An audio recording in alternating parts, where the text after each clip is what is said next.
Welcome back to another clay video. Today we are going to create a miniature version of Pallet Town from Pokemon. We can start out by cutting out the foam board, and I've upgraded my X-Acto knife into this cool pen knife. I wanted the square to be 3x3, 3 inches by 3 inches. I think this will be big enough that we can fit all of the details on it without having to make anything too tiny. Now for those of you who have watched my videos for a long time or have just seen some of my older ones, you'll know that I really do not like painting and I'm really bad at it.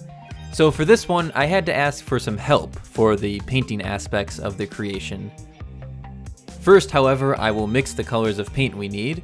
We have this lighter green color, and then we also have a darker green color. I can handle painting the base a solid color, like I did on the Skeld map, but beyond that, I don't want to really go for many details because it just never turns out well. So I'm going to paint this base layer, this light green color, and then I'll hand over the painting to the painting master. I had the idea to create Pallet Town maybe 3 or 4 months ago, and I just never got around to it until now. But when I was going to start creating it, I thought, why not make a mini Pallet Town? I thought that it would look pretty cool with these tiny miniature details instead of being much bigger. And I want to create some more scenes or towns, things like this, in this miniature scale from video games, specifically Nintendo. So if you have any ideas for those, you can let me know in the comments. I also wouldn't mind making some more towns from Pokemon. This was pretty fun, so let me know in the comments if you guys have any ideas for those things. I suppose I should also mention that depending on if you're watching the anime or depending on which game you're playing, there's different versions of Pallet Town. They all basically look the same, but the designs on the houses look a bit different.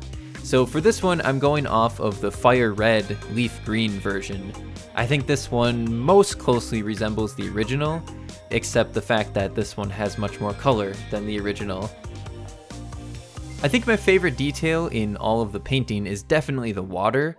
I think it just looks so cool, and it looks like it's right out of the game.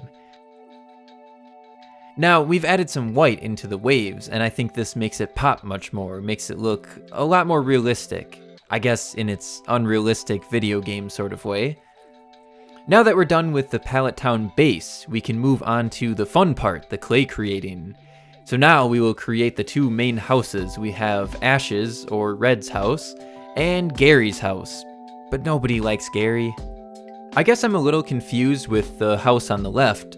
Is this Ash or Red's house? Are they the same people? Is just Ash in the anime and Red is in the games? I'm not really sure, and I'm guessing you guys will correct me in the comments.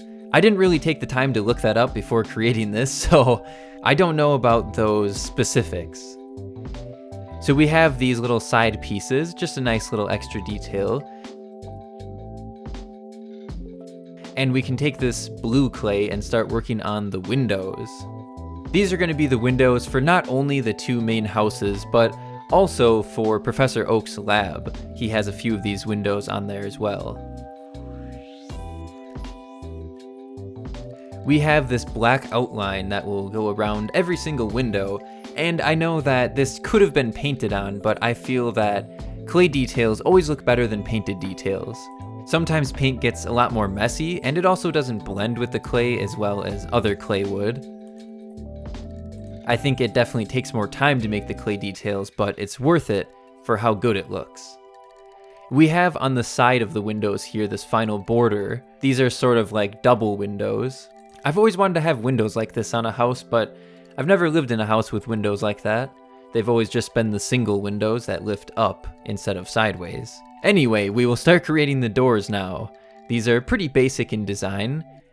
You can see just how tiny this little doorknob is, and don't worry, this knife is so old and dull, I really don't think it could cut me. Let's get these off the table and we'll attach these onto the houses. And working on the top of the house for the roof, we have this red. I've rolled this out pretty thick, and this will be for the roof here. We have a few designs on the top, but nothing too crazy, just adds a little bit of extra detail into the house. And now these are going to be the very, very tiny mailboxes. The only thing I added to these for details was just this little strip on the front, which is sort of like the little opening you can put mail into.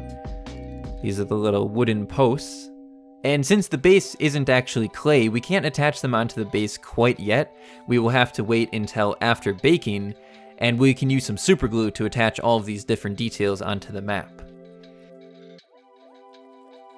Now this is going to be the only other building in Pallet Town. I think Pallet Town is definitely the smallest town in all of Kanto. I don't know about the other regions, but in Kanto it's definitely the smallest. I was reading that there's only 8 people who live in Pallet Town. Don't know who those 8 people are, but just thought you might want to know that. If you were to head to Professor Oak's lab to choose your very first Pokemon, which would you choose? In Kanto, the starter Pokemon are Bulbasaur, Squirtle, Charmander, and I guess we'll throw Pikachu in there. Usually there's just the 3 starters, but for Kanto, our main character gets the option of having Pikachu, because he slept in and he missed out on all the other Pokemon. Which I guess doesn't teach you much of a lesson. He slept in, missed meeting Professor Oak, and still got the most powerful Pokemon out of the 4 he could have got. I guess maybe sleeping in is a good thing. We have these windows on the house. These are the ones from the other houses. Except on these ones, we have this nice little red awning over the top of them. And for the door, we have some green clay. Let's get that into place on the lab. And I noticed this right at the end of creating the lab. There's this little strip of lighter gray on the bottom, and I think this makes it look a lot nicer.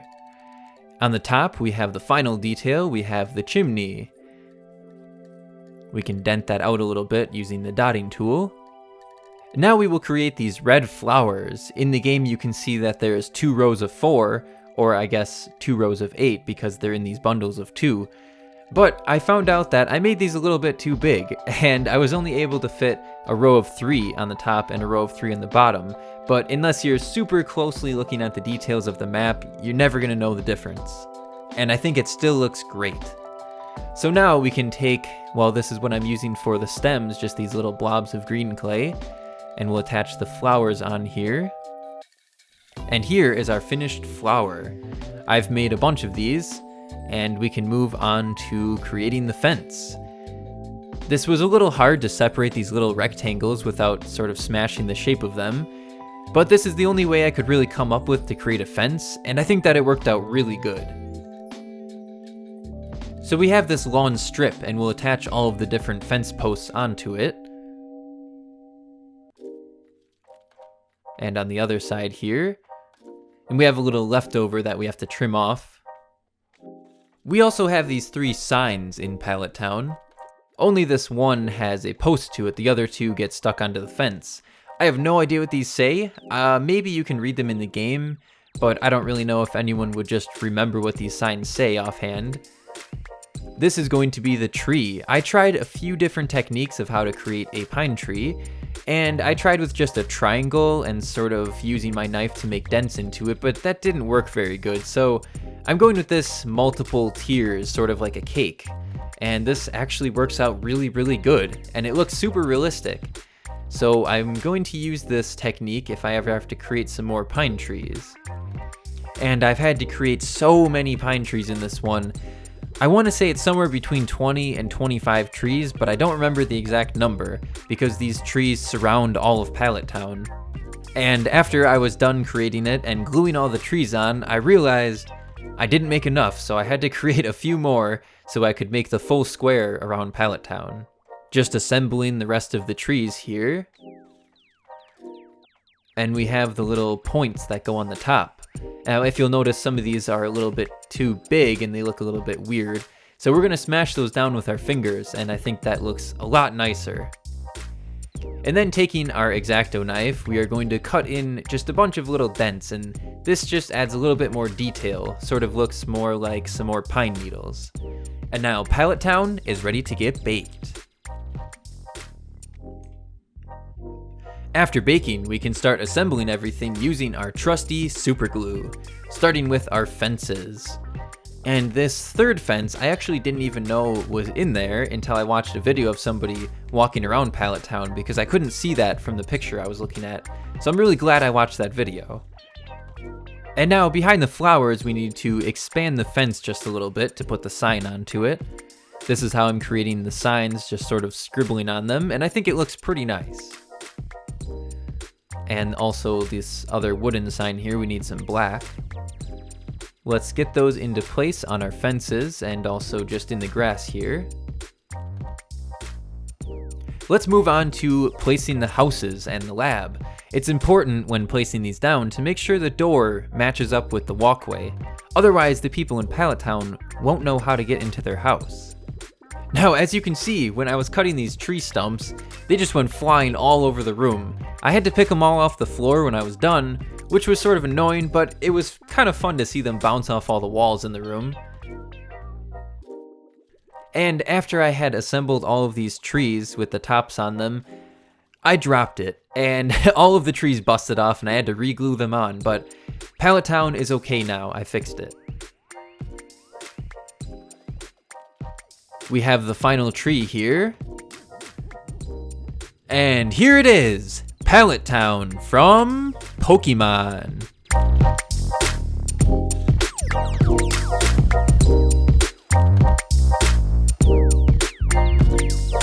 I hope you all enjoyed the creation of Mini Pallet Town. Let me know in the comments if there's any other types of Pokemon towns or other locations from video games you would like me to create. And I will see you all in the next one.